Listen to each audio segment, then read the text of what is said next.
इतके टक्के धरण भरल्यावरच मिळणार दररोज पाणी, जल अभियंत्यांनी दिली माहिती।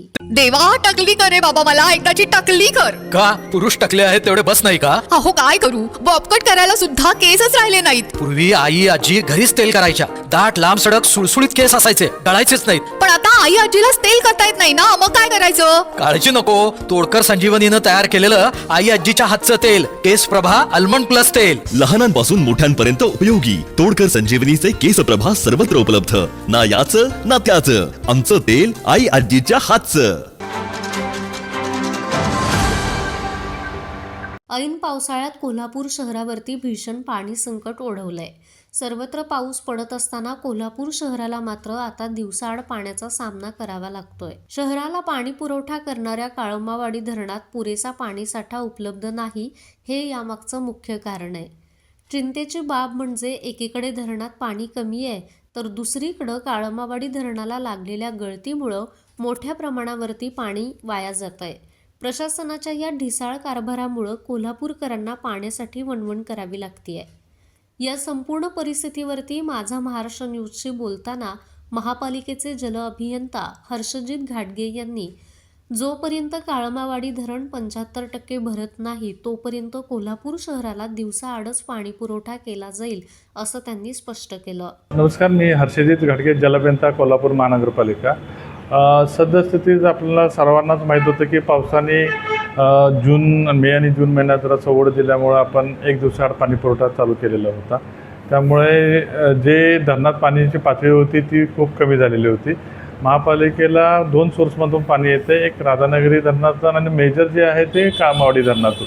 तर मे एंड आणि जुलैच्या फर्स्ट वीकमध्ये काळमावाडी धरणातलं पाणीचा साठा पूर्ण कमी झाल्यामुळे काळमावाडी धरणातून जो शहराला पाणी पुरवठा मेजर पाणी पुरवठा होत होता तो खूप कमी बंद झालेला होता। त्यामुळं महापालिकेची जी जुना शिंगणापूर योजना होती त्या शिंगणापूर योजनेमधून महापालिकेला आम्ही एक दिवसाआड पाणी पुरवठा चालू केला होता। आता जुलै महिन्यात जो आता पाऊस झालेला होता 8-10 दिवसात, धरणाची पातळी वाढली नाही असं नाही की वाढलेली आहे, खरं जी अपेक्षित म्हणावी पातळी आहे ती तेवढी वाढलेली नाही। त्यामुळे सद्यस्थितीत जो एक दिवसाआड पाणी पुरवठा शहराला तो एक दिवसाआड पाणी पुरवठा जोपर्यंत धरणाच्या पातळीत लक्षणीय वाढ होत नाही तोपर्यंत हा चालूच राहणार आहे। परंतु आता एक समाधानाची बाब अशी आहे की कालपासून काळमावाडीचा जो पंप होता आम्ही ते पंपिंग चालू केलेलं होतं, त्यामुळं बऱ्याच अंशी शहराला रिलीफ मिळणार आहे। कारण काळमावाडीचं जे पाणी आहे ते ई वॉर्डला आम्ही देऊ शकतो आणि उरलेलं जे शिंगणापूरचं आहे ते AB वॉर्डला आणि बालिंगा नागदेवाडीचे CD वॉर्डला जो आहे त्याप्रमाणे आम्ही पाणी देऊ शकतो। पाणी आता सद्यस्थिती तशी पाण्याची म्हणजे एक दिवसाआड केल्यामुळं त्यांचाही अशी काय भासणार नाही। आणि जो थोडाफार मध्ये काळमावाडी बंद पडल्यामुळे काही चालू न झाल्यामुळं जो पाणी पुरवठ्याचा कमी दाबाचा प्रेशर होता किंवा चढाच्या भागालाच पाणी जात नव्हतं, तो सदरचा जो पाणी पुरवठा आहे आता तो सुरळीतपणे आणि जादा दाबाने पण होईल। त्या अनुषंगाने आमचा जो संलग्नित ग्रामीण भाग आहे त्या ग्रामीण भागाला पण काय असू दे एक दिवसाआड किंवा 2 दिवसाआड आम्ही पाणी पुरवठा म्हणजे पाणी पुरवठ्याच्या संबंधित भागाला करता येऊ शकतं अशी आमचं अपेक्षा आहे। परवा ट्रायल झाली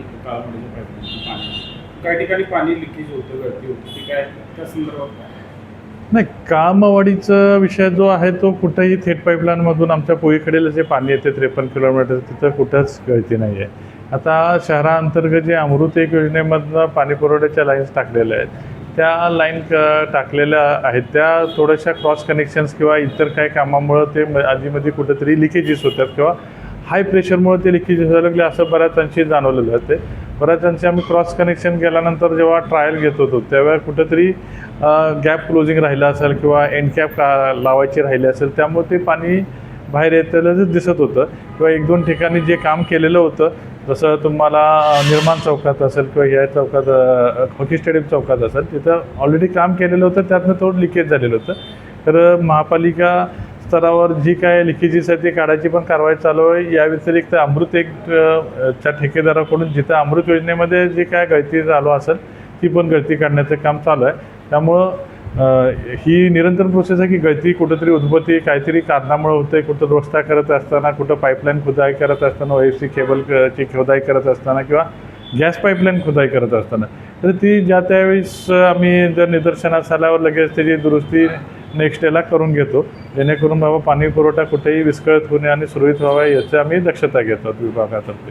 लोकांना दररोज पाणी कधी मिळेल काय?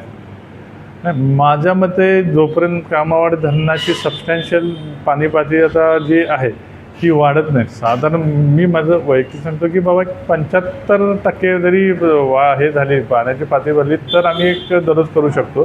कारण कामावाडी धरणाचं जे मेन धरणाची गळती करण्याचं काम चालू आहे, त्यामुळे मागील 2 वर्ष आपल्या सर्वांनाच माहीत आहे की धरणच मूळ 75%च भरून घेतलं होतं.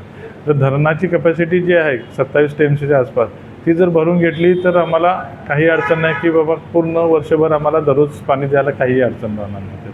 त्यामुळे थोडासा पाऊस वाढून धरणाची पातळी आता सद्यस्थितीला बघायला गेल्यावर 25 ते 30% आहे. मिनिमम 50 ते 75%च्या आसपास गेल्यावर आम्हाला थोडासा विचार करता येईल की दररोज बाबा आपल्याला शहराला पाणी पुरवठा करायच्या दृष्टीने आम्हाला विचार करता येईल. सध्या पावसानेही काही दिवस उघडीप दिली आहे, त्यामुळं धरण कधी भरणार आणि कोल्हापूरकरांचा पाणी पुरवठा कधी सुरळीत होणार असा संतप्त सवाल आता नागरिक विचारतायत. कोल्हापूरच्या या पाणी टंचाईवरती तुम्हाला काय वाटतं आम्हाला कमेंट करून नक्की सांगा. अशाच ताज्या आणि महत्त्वाच्या बातम्यांसाठी पाहत रहा माझा महाराष्ट्र न्यूज कोल्हापूर. ताज्या घडामोडी पाहण्यासाठी माझा महाराष्ट्र न्यूजला आजच सबस्क्राईब करा.